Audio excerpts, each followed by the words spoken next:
Welcome back. We are here for the last presentation for Greater Chicagoland Pagan Pride 2020's virtual celebration.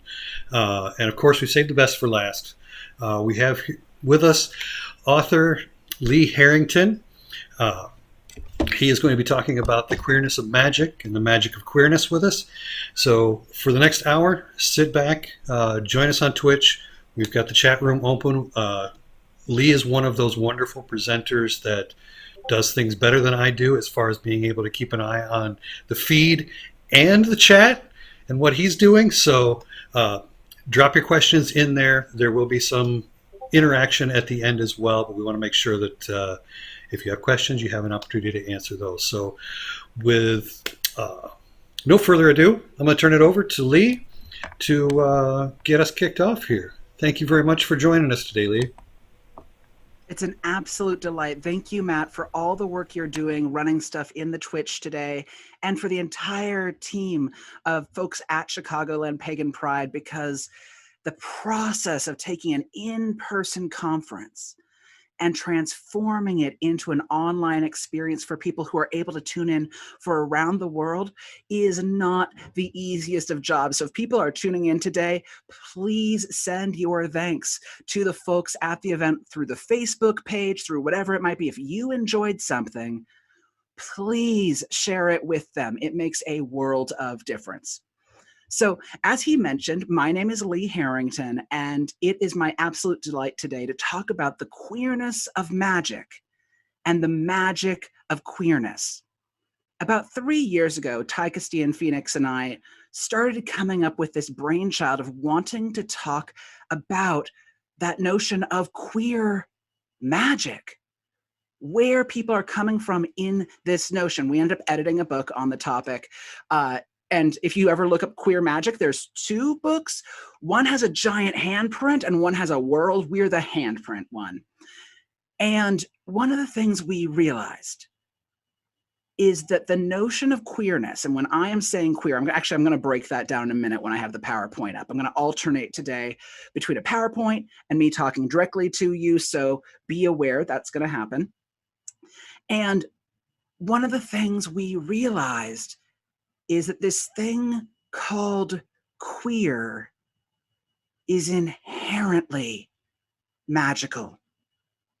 Because in Aleister Crowley's words, it is about the notion of having our will, right? Having our will become what it is in the world, right? That idea of intention plus attention. Crafting magic, because so many lesbian, gay, bisexual, transgender, intersex, queer, asexual, and so many other people, two-spirit, etc., live in a world in the liminal space between realms. This sometimes gets called code switching. And for you who are pagans, I'm not sure if you've operated in the world at large where suddenly you're finding yourself having to code switch from your personal faith and practice to speaking Christian. And if you've had that experience, I would love to see it in the chat, or where you're coming from, code switching or working between the worlds.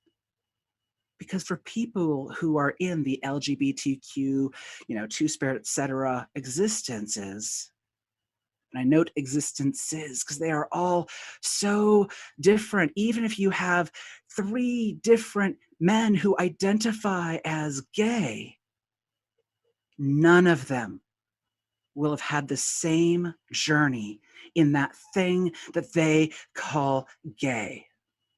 So I want to voice that and own that. And that includes the fact that I come from my own filters in coming to you today.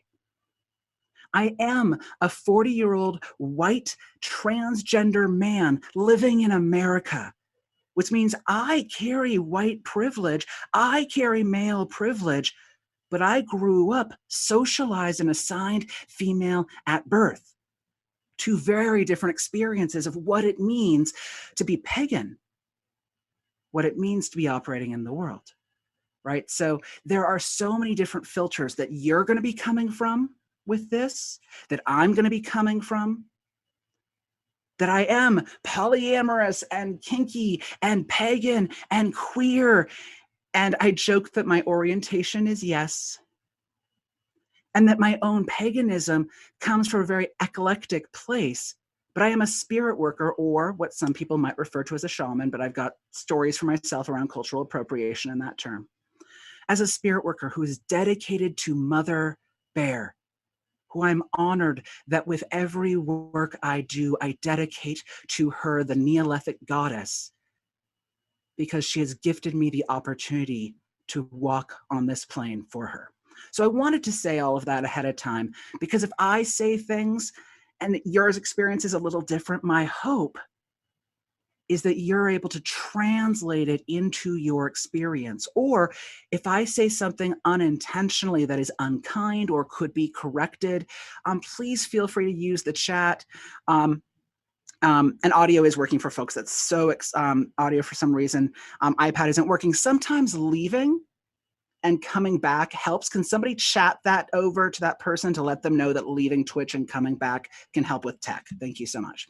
All right, I'm going to go over to our PowerPoint and talk about some of these things, because I think having shared language will help us in this dialogue. All right, so let's go ahead and weave on over. Let's weave back and forth. And it's an excuse to show off the very fun Keith Harding-esque artwork, if nothing else.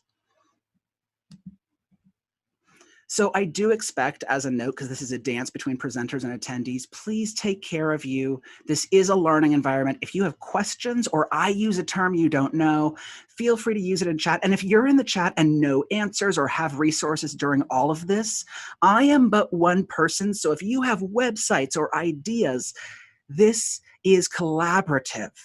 So please drop that in the chat. Let's all use this together. Let's have like polyrhythmic experiences today.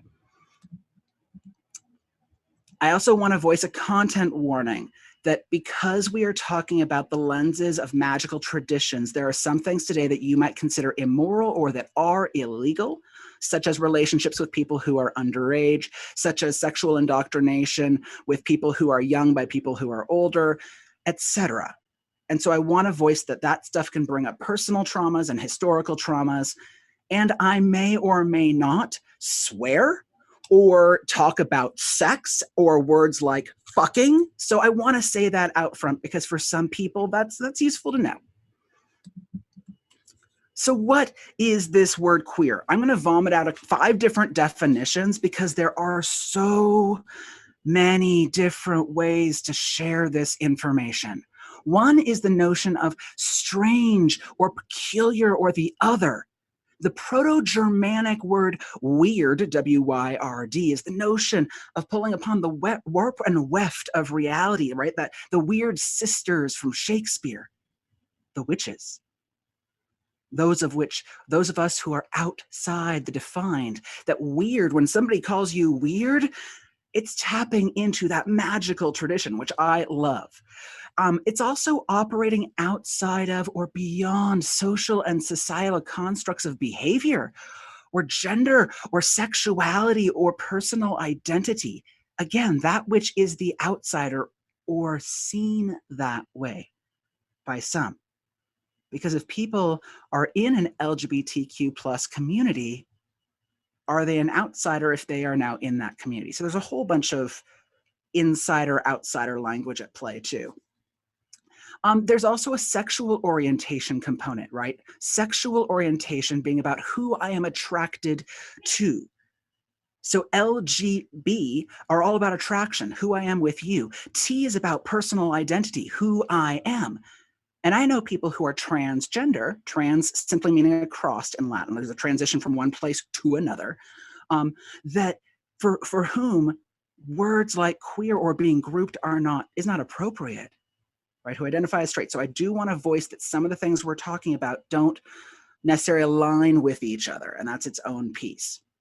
But there are people for whom gender queerness or whatnot are about being unfettered by identity and by being held to these things. And I know pagan folks for whom they're like, I don't identify with the word magic, or I don't identify with this stuff, but I do the same things you're doing, but the label alienates me. You forcing a label upon me in my spiritual practice alienates me. And so when we're talking about the word queer compared to magic, just like there are queer people who said, why are you trying to label my sexual identity or my gender? Why are you pushing that upon me? There are the same things in our world of magic and spirit and community, that there are people who say, why are you pushing me there? That we are oppressing within our own community that which was oppressing us from the outside world. We are passing that shit on. We are passing that stuff on within our own communities, and that happens within queer communities as well, these chains of oppression. There's also that notion of deliberatively provocative and political, radical, alternative, and assimilation, outside of the assimilation branches of LGBTQ communities, right? It's a political action that goes beyond binary and normativity. With normativity simply mean that which culture deems to be normal. It's not that, right? Because also there are parts, and some of the reasons that the word queer has been popularized is because some of those words like LGB and T have been colonized, have come to mean rich white men being sponsored by corporate organizations on pride floats when the first pride parade was a protest, right? And I want to name those things because the same thing happens in pagan communities. And I'm using pagan as like an overarching structure, right? I'm using it as an overarching structure in the same way I'm using queer in an overarching structure. I am not meaning it to alienate, but my hope is you can translate to your own experience. If I'm saying I'm using the word queer as an umbrella, and I'm using the word pagan as an umbrella to include things like ceremonial magic, to include things like worldwide faith traditions, which I know linguistically and culturally and anthropologically and sociologically has so much trouble to it, because in and of itself, that creates a unintentional white supremacy. So if other people have other terms, I would love that I can work with in this description. So I want to name that though, because there are people for whom we are passing this stuff down. We are digging this chain one after another after another. Now that's queerness. When I say the word magic, what are some of your definitions? How are you taking this word magic?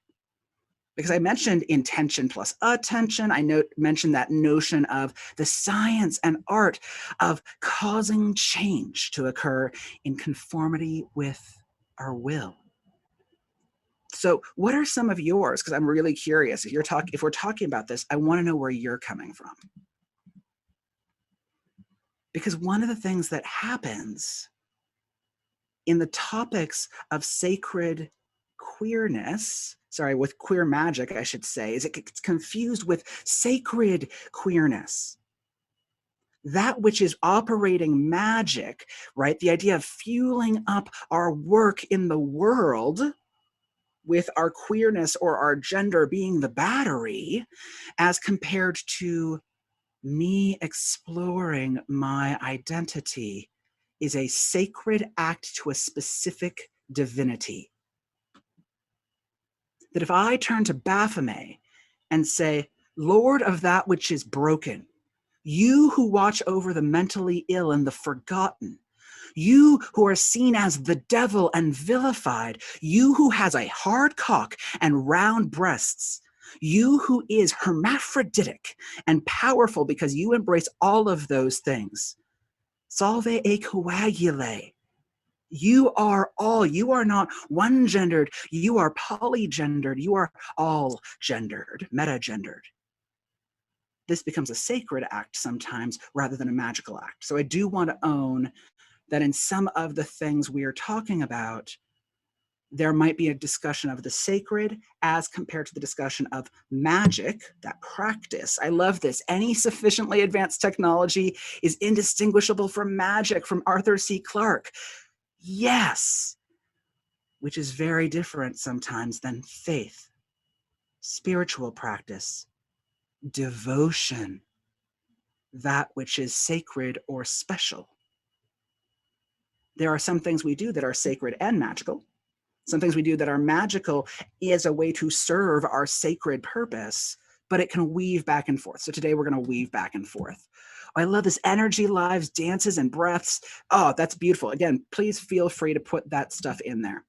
I want to put another couple of definitions out there real quick. Let's see, content warning, viewer discretion advised. Nice. Well, and that's exactly what I was going to throw in here. Strongly, exactly. That's why I put it all on that slide ahead of time. So if you are joining us late, that content warning was listed. Some of the other terms I'm going to be using today: unverified or unsubstantiated personal gnosis. A lot of you might turn to lore, right? The big old tomes and books that say this was Ganesha's journey, right? This was Odin's journey. There are books, there are scrolls to turn to. But a lot of queer deities and queer mysteries were mystery traditions that have been lost when various patriarchies or cis-normative and cisgender exclusionary, cisgender meaning same, right? Transgender meaning across, cis meaning same. That's all it means.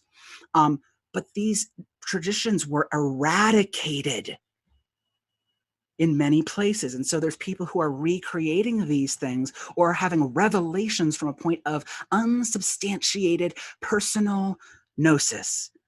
So I'm going to share that some of the things I'm talking about today are coming from that UPG place, while other things are verified. People have that moment of like, I don't know why, but I feel like I should be wearing a dress while I do this thing. And then later on, you either find completely different people you've never met who are like, I totally had that download from Spirit as well. Or you found a book 5 years later that says, yes, you should wear a dress. And you're like, I knew that. I knew that already. So from trans meaning on the other side. Exactly. Exactly. And homo meaning sane. I love that. So if there are things that you're experiencing as queer people, especially, that are unverified or unsubstantiated personal gnosis, do not write it off just because it's not in the lore. This happens with sexuality and gender as well in general. That even within magical or pagan traditions, we are left out of the plot line. We are left out of the story. We are told in these learned within tradition experiences that we should simply conform to what is already there. Oh, you want to do something with the great right. Well, one of the two of you in this male to male love experiences, one of you gets to be the goddess and one of you gets to be the god. So which of you is going to be the woman right now? That is modifying who we are to make ourselves somehow shoehorned into our experiences. And for people who are devout in their practices and following the profound magic that works with the binary experience of working with the goddess and the god in that magical moment of transformation. Wow, that is so powerful. And to have men draw down the goddess into their form and claim that and have her ride us within their bodies, that is so powerful. But for other gay men, they look at that and go, why can't we do God and God work? Why is that not a thing? And I have seen pagan groups who are devout within their perceptions of only goddess and God get together, who will say things like, well, if you're willing to modify your stuff, we can totally work with you. Which is very different than celebrate you or craft new rituals because we see you and the power of people who are outside the assumptions of orientation in the culture that we're in. For those of you who pass down various forms of gnosis transmission, especially in sex magic rituals, does it have to always be male to female to male to female? Does it have to always be cisgender? If you are in current traditions, what if that is excluding people who would be powerful to be part of your groups and organizations? Which of those things, by your behaviors, are keeping people out? Yeah, I love this, that idea of gender strip. Is it gender stripping or gender striping? Either one I love. But that idea of am I coping with a trans person being in my group and tolerating them? I know women's groups who do that with trans women. I will tolerate this trans woman joining my Dianic group. I guess we'll cope with it, as compared to acknowledging it and modifying what we're doing, as compared to celebrating it and saying we are richer for this. And let us not just modify, but craft with profound beauty to bring in this power we were not tapping into previously. Let our great work be opened up with wisdom that these individuals bring in from their unique experiences and forms of magic and divinity that in some cases they can tap into easier, and we can learn from them. Oh, strip-like removal. Nice. Thank you. I appreciate that. Right. So to think about these things, to think about where you're coming from in the traditions that are currently living, if they are ones that were not specifically and explicitly built for trans people in mind. The other thing I want to name, I'm going to move this back to the slideshow real quick.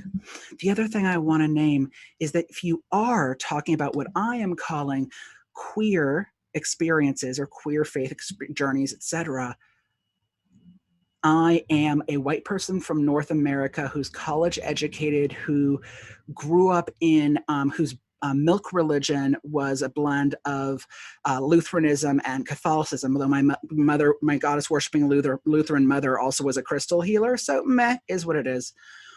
But that's my milk tradition, and I sometimes unintentionally project upon various non-patriarchal faiths, right? And the same thing happens in pagan traditions. We look backwards and go, oh, clearly they were doing this, whatever this is. But we are speaking from our lens, not the lens of what was happening then. People will say the 300 who held off, who were the Spartans, who held off, oh, these were all pairs of gay men. No, these were men who had powerful bonds with other men that may or may not have also included sexual activities. But what mattered was their bond, and us saying it was 150 pairs of gay men, that is modern people projecting, right? So I want us to also think about, whenever we're looking backwards, or when we are looking at other living cultures, right? For example, I know people who say, oh, people in Thailand who are katoi, right? They're clearly transgender women. No, they are katoi. It comes with a cultural experience. Somebody who is Mahu in Hawaii. Mahu people are individuals who not only are what I, as a white person and an English speaker specifically, might label as being transgender. These are individuals who work between genders or have gone from one place to another, and because of their unique experiences have the capacity to carry various forms of hula and various forms of memory and mystery. And so when Cook landed and proceeded to kill lots of people and all this kind of other stuff, yay, colonization. When that happened, Mahu individuals were spirited off into the mountains so that culture and tradition could live. This is where we talk about the notion that gender can be more than gender in many cultures worldwide. Not everywhere, but there are many places where these gender mysteries become spaces where, having experienced the liminality of gender, or the acrossness of gender, traversing a sea that so many people will not even see in their life, they become capable of holding powers that others cannot fathom. Which is why you end up seeing worldwide all of these different gender journeyers appearing in various wisdom traditions and experiences. So I want to encourage us to decolonize our personal practices. This includes those of us who are white, who are working within European traditions. We were colonized too. Various forms of monotheism came through Europe and changed our lived experiences. We ourselves have to do healing, especially around queer / all of the other acronyms. One of my favorite ones is quilt bag. Queer, undecided, intersex, lesbian, transgender, bisexual, asexual, or aromantic, and gay. Quilt bag is a great one. But to really consider what healing we have to do in our traditions as white pagans, because we too have been colonized, and to look at what in our traditions have been slid in as potential mysteries. To look at some of the deities we work with, right? For folks that are working with Baphomet is a great example that I already highlighted. It's often written aside as like, oh, it's just got an erect phallus. And I'm like, those are boobs, right? If we look, now might it have been a male with gynecomastia? Yes. But aside from that, the notion of where are we eradicating in our own history, or have put underneath the carpet, and we're ignoring the bump that is there. Where are we already doing it? So I want to challenge all of us to do that too. So I talked about the idea that gender is magic. All right, the other thing that I really want to voice with this stuff when we're looking at our history is the notion of queer ancestors. Or as Pavani Moray, who runs Bespoken Bones podcast, which is an amazing, if somebody could post that, and monotheism in general, yes, thank you. But if somebody could put Bespoken Bones podcast link up, I would love that. So please, if somebody can find that, if you have the energy. But Pavani Moray introduced me the term transcestors. For transgender people, who are our transcestors? For sexual adventurers or outliers, who are our queer ancestors? Even if you're not any of those things, who are your ancestors of love? If you're polyamorous, who are the individuals that we can look back 100 years, 1,000 years and say, there is a form of sustainable / healthy, depending on how you interpret healthy, sustainable, conscious, consensual non-monogamy, who are my ancestors? For those of us who practice sex magic, where can I look back and see powerful people who were not using simply sex magic as a way to have toxic masculinity, get them a whole lot of play, but other forms of sex magic out there that I can put them on my ancestral altar, not only my blood relatives. I always think of, from the folks at Brotherhood of the Unnamed Path, who are a men's mystery tradition. One of their 4 paths of major magical study, and this is not mystery information, this is all outside, it's in their advertising, as it were. One of the things they do is necromancy. And for them, necromancy includes doing, seance work. That's the word I'm looking for. They do seance work. And the being that works with them on the other side, because many people who perform seances have a few spirits or few dead that they turn to to create initial connection. It's not universal, but it is not uncommon. And they turn to a gay man or a man who loved men who died during the AIDS crisis named Big Red. And Big Red is who they enter and who is on their altar when they are setting up for this experience. And they put Big Red on the altar and turn to him. And he is who comes down through the voice of the person speaking the will of the dead. Because Big Red is their ancestor of love. And I see this happen more for trans people, gay people, lesbian people, those who were kicked out of their home and been told, you are no child of mine, because they have been removed from their blood ancestors. In some cases, put a curse stating you cannot claim us anymore. Or if they try to put that person on an altar, the wounds of that pain come up more than the mysteries that come through that bloodline. So we have queer ancestors out there. So I want people to consider these notions. Who do we remember? On my ancestral altar at home, I have Fakir Musafar, who died about a little over 2 years ago. God, time is weird. But he is the grandfather of the modern body primitive movement. If you are not Indigenous Native American and you are not Indigenous Indian or from Myanmar or Thailand, and you do hook suspensions, Fakir Musafar is one of the people you turn to say, thank you for bringing these mysteries to the United States.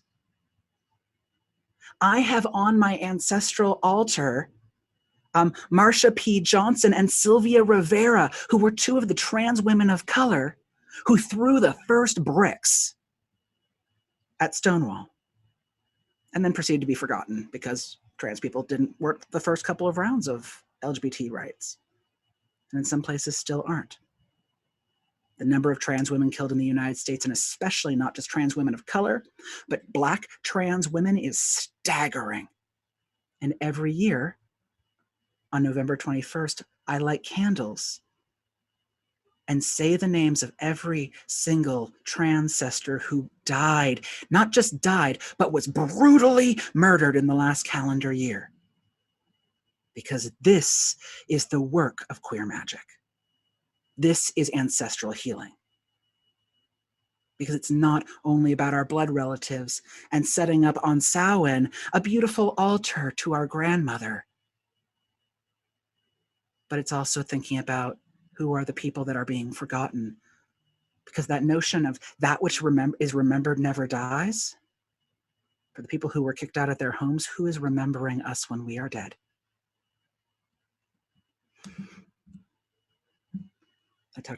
I'm going through my own slides. I'm like, which of these needs slides? I'm going to show the slides because it just makes me happy. It's a fun cartoon. Makes me happy.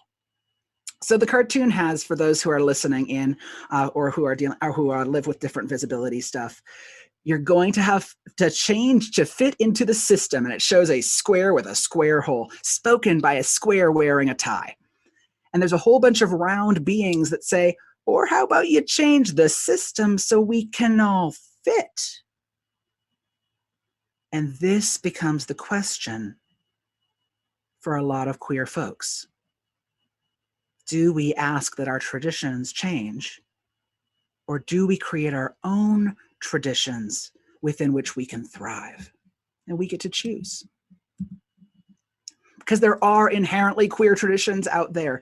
There are the radical fairies and fairy tradition, which is an inherently queer, magical, embodied practice. Are you turning to the folks at Dark Moon Rising? Are you looking at Spectrum Gate Mysteries? Spectrum Gate Mysteries is the Fistum and I just had a book come out.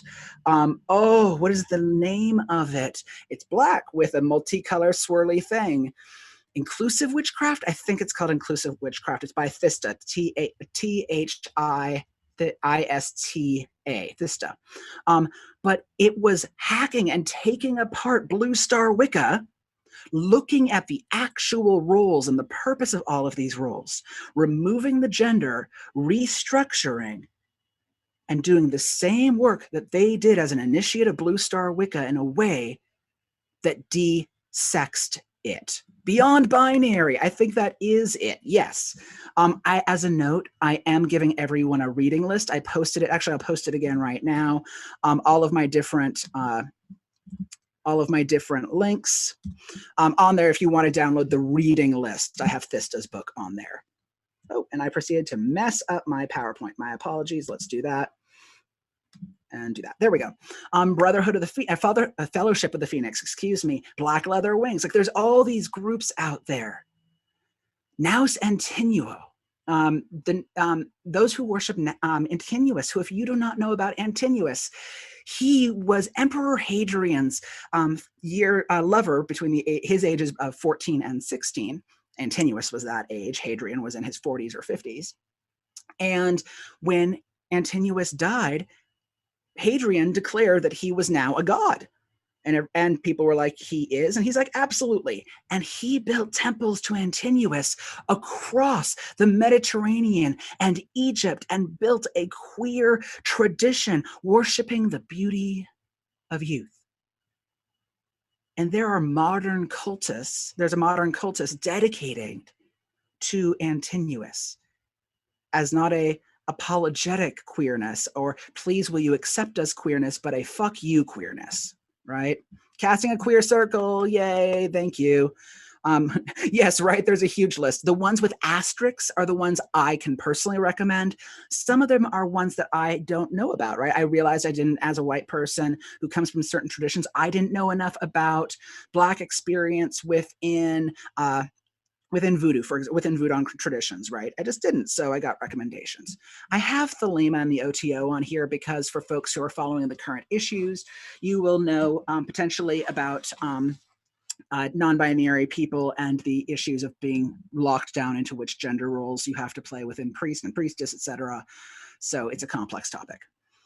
I noted already the notions of oppression, but I really want to highlight the notion of in-group oppression and the notion of better than thou, the notion of hierarchy within our pagan paths. Well, you know, they're just an eclectic pagan. I, at least, am part of an initiatory tradition. Oh, well, you're part of an initiatory tradition. I have been passed down my lineage from my biological family for 14 generations. Oh, you were, but you did that in private and had to mask it under Catholicism. I am still a lived tradition. Where are we putting chains of oppression between us and creating hierarchies of value?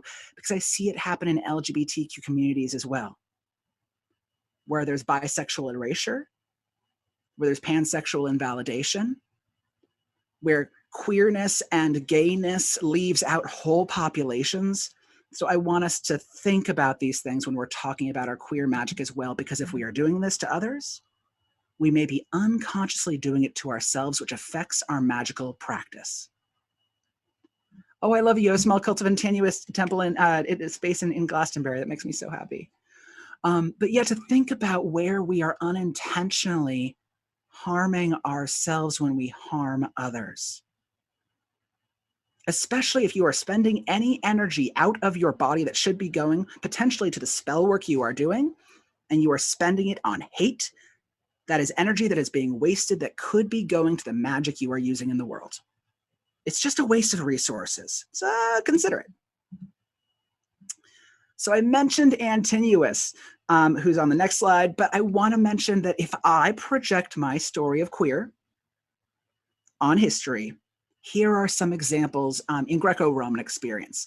We've got bearded Aphrodite, who was able to give birth because of being bearded to Hermaphroditus, who was the archetypal story of a hermaphrodite, which for those who don't know, hermaphrodite is a politically incorrect term, though it is still used by some medical practitioners. The correct term is intersex, or disorders of sexual difference if you are medicalizing it. But intersex is the word that is used by societies of intersex people overall. But hermaphrodite is the literal large cock and vagina presenting at the same time. Or not large cock, but cock and vagina presenting at the same time. But Artemis, who by some is labeled a lesbian and other people labeled as asexual.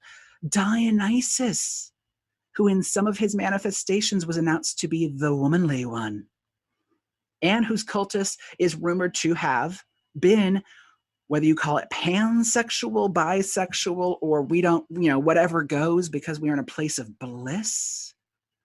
Yes, I love that. Right. Because with hermaphrodite is okay to use with animals because we're talking about the medicalization, right? That's what I refer to it as. And then, of course, pan being, well, pan for folks who are aware, the half goat. If we look at queer deified beings, I talked about Antinous already, but Ganymede, who was the lover of Zeus, aka raped by Zeus when Zeus was a swan. Again, translate based on your own learned experience. And Hermaphroditus I brought up. But Ganymede was brought up because Zeus loved him and brought up to be the cupbearer of the gods. And I think there's something interesting there about the idea of if an outside source says a queer person is okay, then they are lifted up. And also the notion that Zeus was still seen as straight, even though he had Ganymede as a lover. In the same way, there are men on the down low, which is usually language used within Black male populations for a man who identifies as straight, but occasionally likes having sexual interactions with men, but it's part of behavior, not identity. Was Zeus on the down low, right? We could play around with these definitions.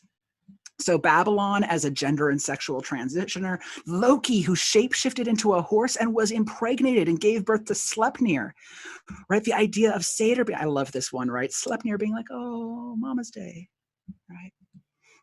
But in the Middle East, we have Sumerian experience where only a woman not born a woman and a man not born a man were the only ones able to bring Inanna back from the underworld. The notion of the Galley of Cabela or Sybil or whatever, I have challenges with that pronunciation, but this isn't a deity, but all of their worshippers, all of their priests, or priestesses, castrated themselves, gave themselves an orgiectomy, castrated themselves, and dressed as women for the rest of their life because that gender transgression allowed them to worship and resonate with her on a deeper level. In Egypt, we've got Horus and Seth, where it wasn't an issue of the fact that it was a male-to-male sexual encounter. The issue was that one of them was the bottom. It was about power. It was about power, which is the same issue that women face so often in our culture.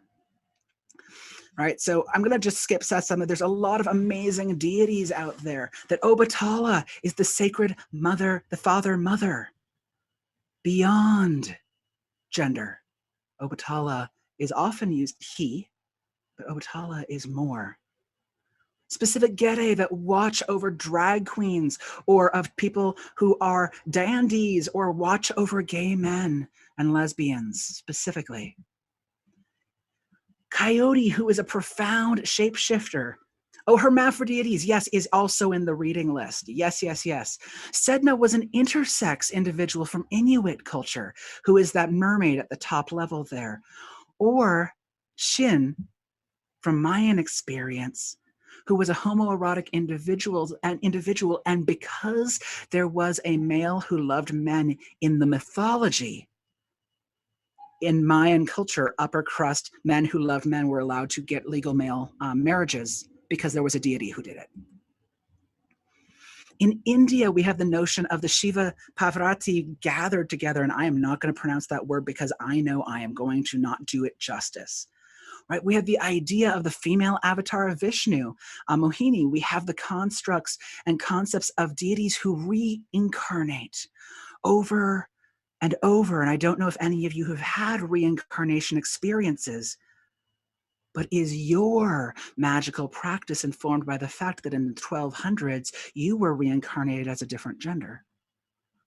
Where does that inform your magical practice based on your multiple reincarnation experience?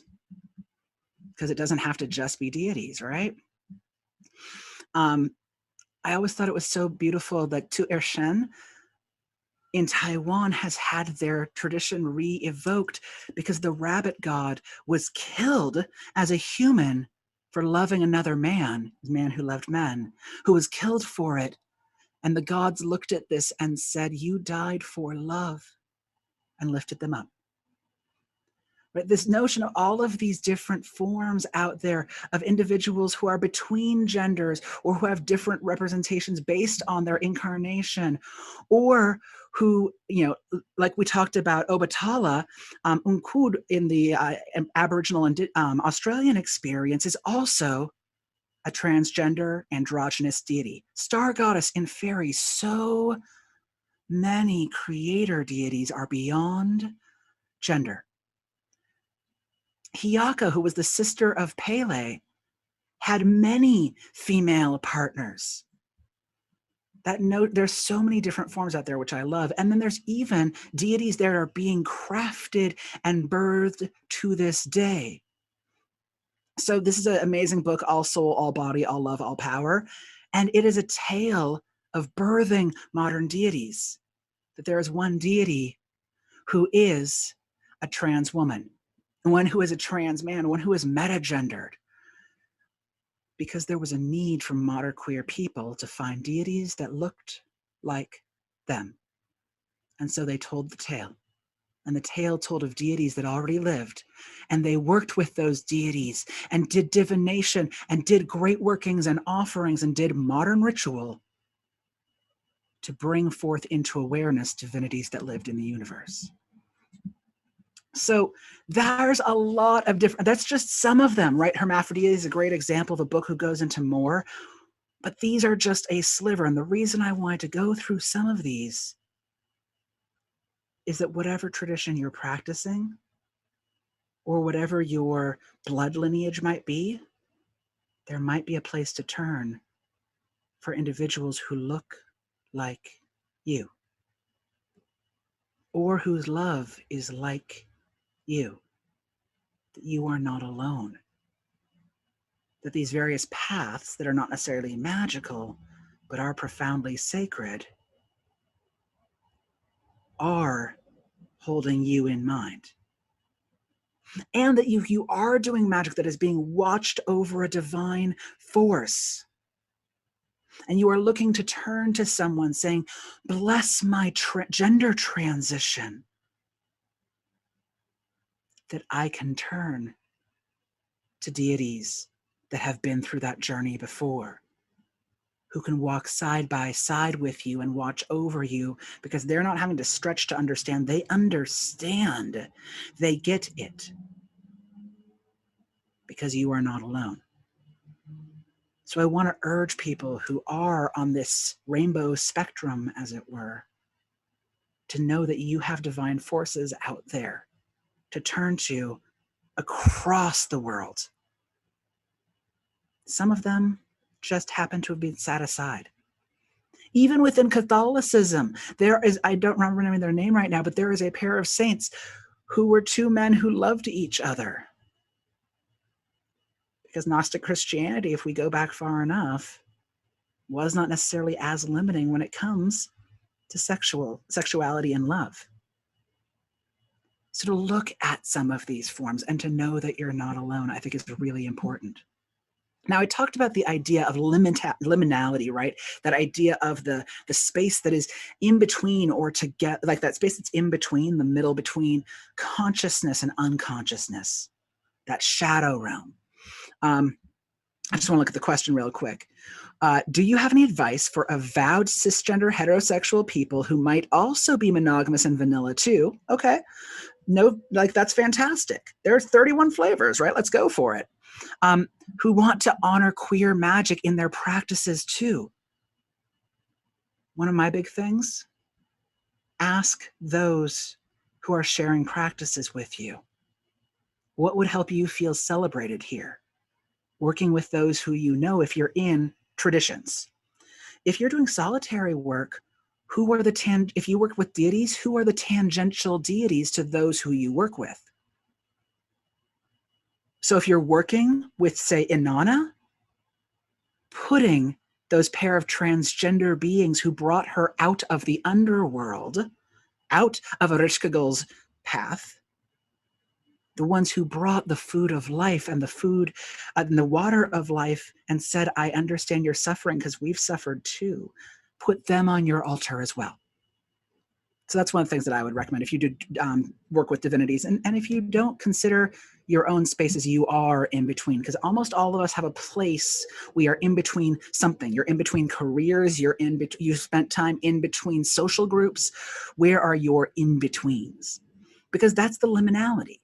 For other people, it's the idea of being the outsider.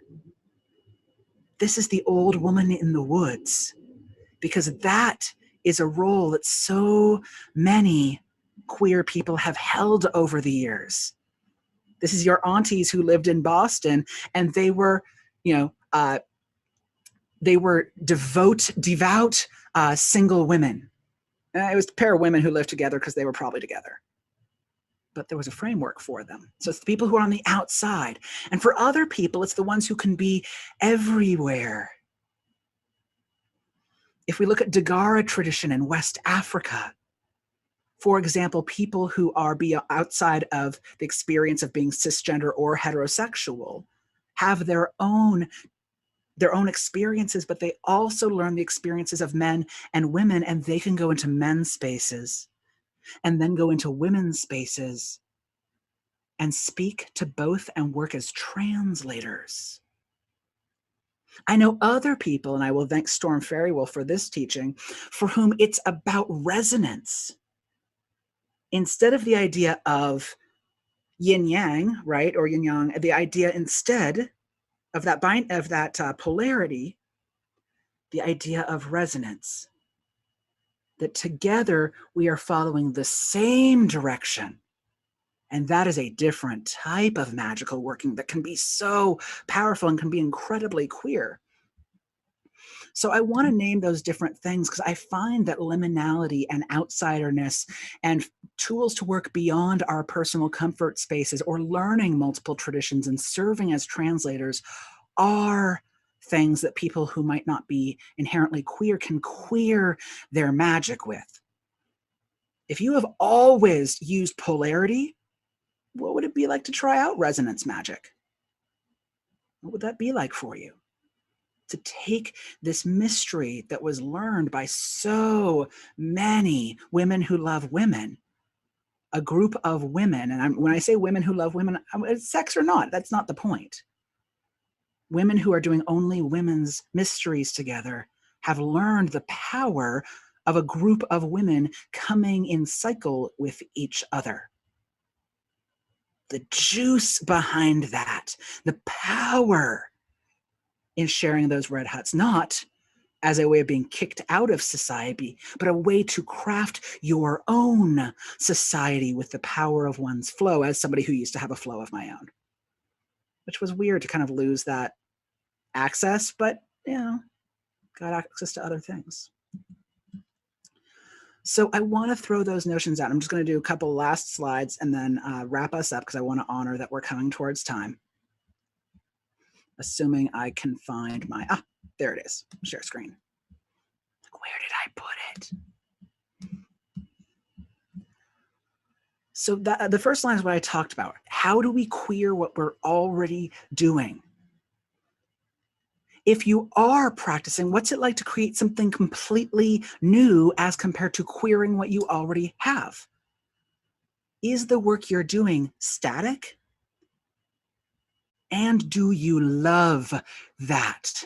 Some of us have our 4 favorite recipes that we like cooking, and that's all we need, and we thrive in that, in which case, awesome, thrive, you do you. But for others, what's it like to learn a 5th recipe? What's it like to go on a food travel trip and learn so much about world cuisine? Or have a friend say, have you ever been out to Ethiopian food? And you going, no, I haven't, and saying, let's try. And to me, these are going to open rituals. What if some of these groups that are queer are having an open ritual? What if you who are cisgender decide, you know what, I'm going to be the one that goes outside of my comfort zone? And I show up and I shut up and I watch. I do not project. I bear witness. I take in the mysteries and I learn a new recipe. Or after the ritual, ask questions.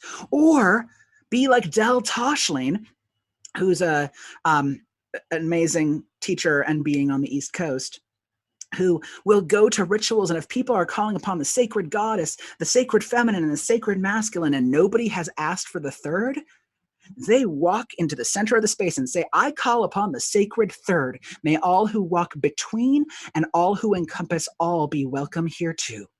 May the divine who walks between be welcome here too. What is it like for you to be seen by you hacking the system? Because sometimes we have to claim our own space because no one else is going to give it to us, depending on where you are. In other places, it's like, can I have this thing? And people go, yeah. Every circle is different. And so sometimes I also want to own that by doing magic at all, we can become queered. We become weird. I don't know if any of you have been doing magic long enough, but suddenly you start finding yourself outside of the norm of society. Even if it's not sexual, it's not identity, it's not orientation. But for some of us, we start becoming the outsider that so many queer people know the experience of. Because ritual and magic hacks some of us. It hacks us. There's also power in the knowing of who you are. The difference between knowing you're cisgender and defaulting to being cisgender. If you've never thought about your gender, what would it be like to do an astral journeying into your own understanding of your gender? What are you, for cisgender people, so many of you are carrying the traumas of what you were told to be like in your gender. People who I know who were socialized male, being told men don't cry, don't be a sissy. Women, girls, told good girls don't do that. What's it like to do healing rituals for yourself around gender? Because there is a difference, I find, for people who defaulted to their gender versus people who actively examined their gender. Even bought books on being transgender and did all the forms and the workbooks and say, yes, this is who I am, and I claim this. And to me, this is the difference between Christianity and people who default to it, as compared to those who say, I have learned the teachings of Christ and I embrace the wisdom of Jesus because the red lines of what he has actually said in the sacred texts, I believe in. Even if his teachings are followed by individuals I am not aligned with. That is a different form of Christianity than default Christianity. And for those of you who are pagan, how many of you have defaulted into being Wiccan because it's the only coven you can find in your area, as compared to those who examined the history and in some cases the racism of the history of Wicca, looked at some of the patriarchal bullshit unintentionally woven into it, deconstructed it, put it back together, and say, I claim this path with full power and love. That is a different form of Wicca. So that would be my thought. So, yeah, you can't be part of our Cool Kids Club. Oh my God, yes, I love that. So I'm dropping here in the chat information on my upcoming classes. I do free Wednesday, well, by free, I mean, please donate something because it's really nice to pay for my rent.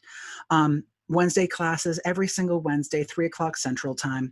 I have a Patreon where I put up free resources all the time. I have a daily tarot card or a different card reading. I'm a cartomancy collector. So I have a lot of decks. So I do that on Instagram. I do that on my Patreon. I do thoughts and readings on it. I do weekly resources. The book, the anthology with 41 authors in 6 different countries, artists, all this stuff contributed an amazing collection. And then information for both this PowerPoint, including the slides we didn't cover, as well as, oh, thank you, I'm glad you enjoy the Patreon. And then also information on the reading list. And it's 2 pages of 12-point Times New Roman font. So there's a lot out there. So find the ones that work for you. So I'm really glad. Thank you all so much. I want to name again, first, everyone who came out and were willing to roll the dice on a new modality of Chicago Pagan Pride. Thank you for jumping in. Thank you for having this adventure with the entire team. Seriously, it wouldn't have happened without you. And thinking of people who this wouldn't have happened without them, thank you for all of you behind the scenes who spent so many hours and days and weeks and crying and all of the stuff this took, or are currently still sitting at 5 laptops simultaneously. Thank you, Twyla. Right? Like, this would not have been possible without you.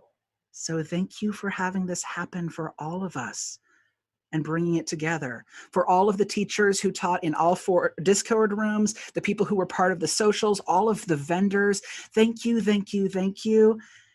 And I look forward to seeing all of you next time, whether it's online. I've got a whole lot of stuff coming out. Please find me. I teach on spirituality, sexuality, and a lot of other flavors of stuff. Please find me. And again, I'm going to drop here all of those links again. If you go to the first link, my website, passionandsoul.com, I ran a podcast for over 100 episodes on the intersections of spirituality and sexuality. So everything from Wiccan prodoms talking about their paths to, science of mind, theologists talking about being, like swingers, like it's all over the place. So you can find all of those. I've been blogging since 1998, so you can find all of those records and find all of my links at the very bottom to all of the things. So thank you, thank you. Oh, I'm glad you got some stuff out of it. My big hope is that you take these ideas and don't let the ideas die. If you agreed with something or it clicked off a thing in your head, go write it in a journal. Talk to a friend. If you actively disagreed with something, go write it in a journal, vomit about it on TikTok, do whatever you do. Don't let your ideas die. This is how we change the world, is through cross-pollination of constructs and concepts. So you matter. So let's keep it going. So thank you so much. I really appreciate it. And I'm going to hand the mic back to other folks. I'm not sure who's taking it over from me. Chris, are you taking it? Not sure who's taking this from me. Or I could just keep talking if they vanished. No, there you are, Matt. We cannot hear your audio. Your audio is not working. How about now?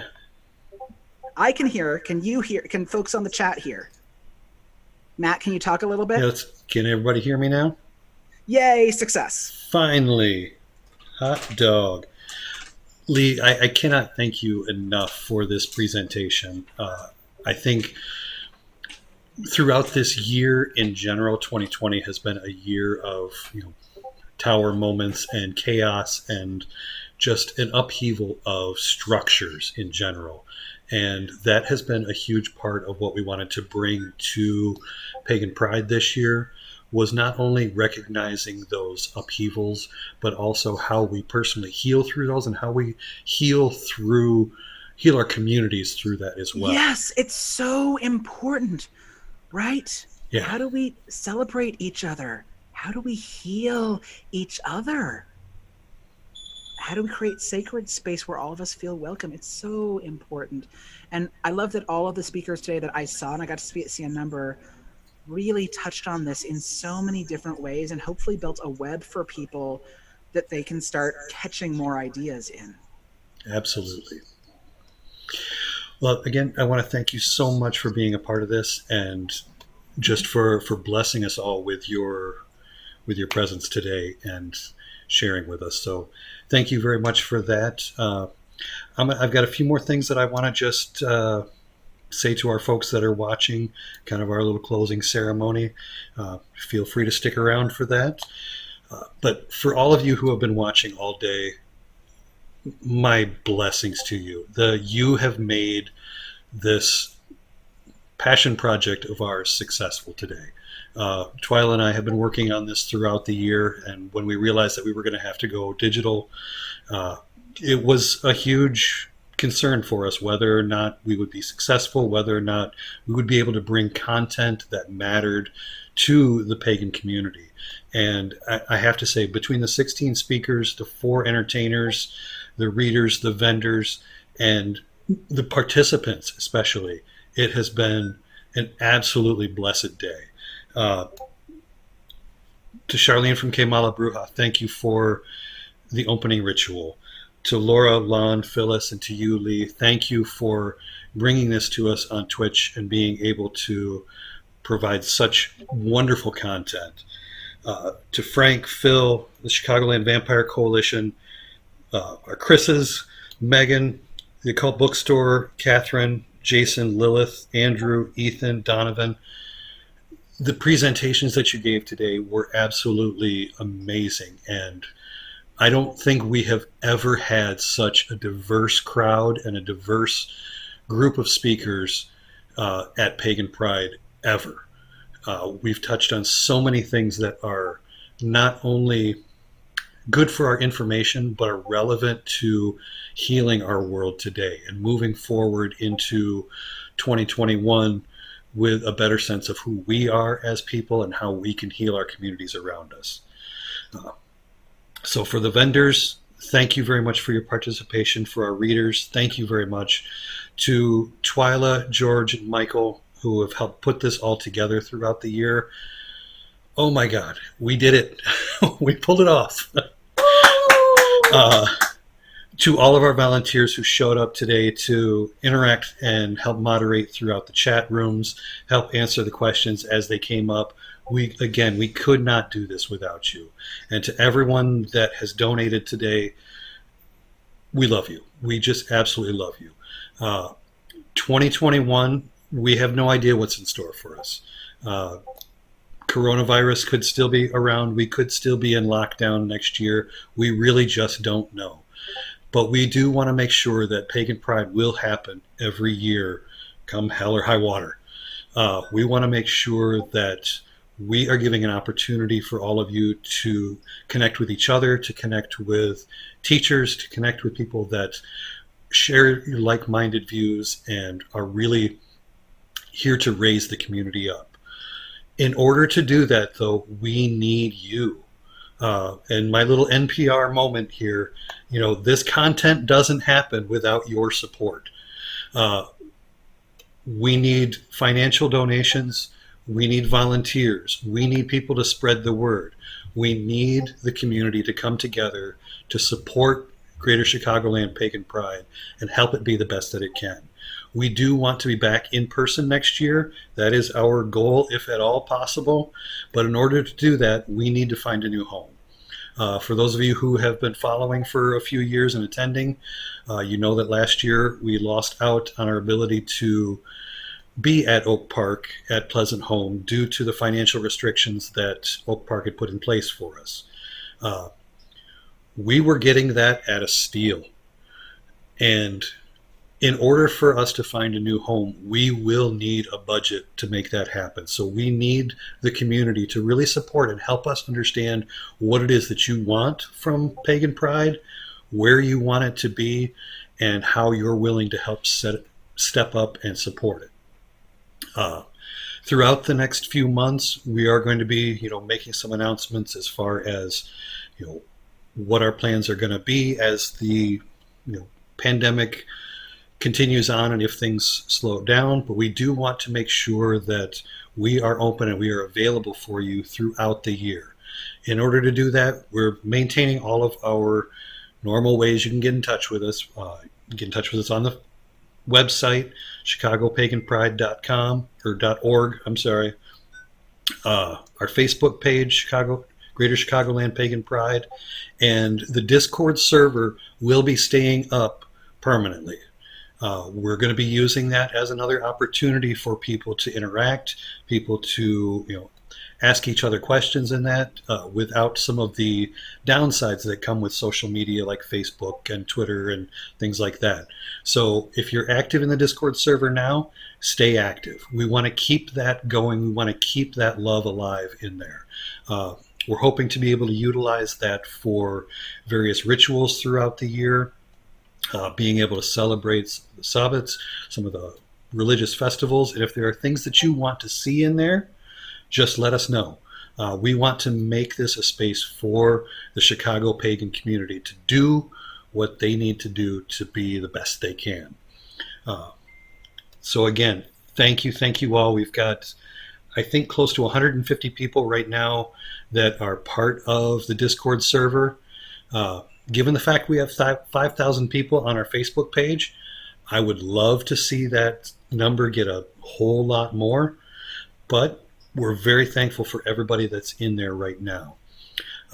If you do want to be a part of Pagan Pride as a volunteer, or you just have some ideas for it, reach out to us. We can email us at staff@chicagopaganpride.org. The headline of volunteer if you want to volunteer, or just let us know, if you know of a fantastic spot that's dirt cheap that will host an in-person event for, let's hope to get back up to that 1,000, 1,200 people throughout the day. So with that, my deepest blessings to you all for being here. Again, we could not have done this without you, the supporters. We could not have done this without our wonderful presenters and all of the people behind the scenes. It has truly been an amazing, amazing day that has come together for us. So a round of applause to everyone who has been part of the celebration today. Thank you very much, and blessed be.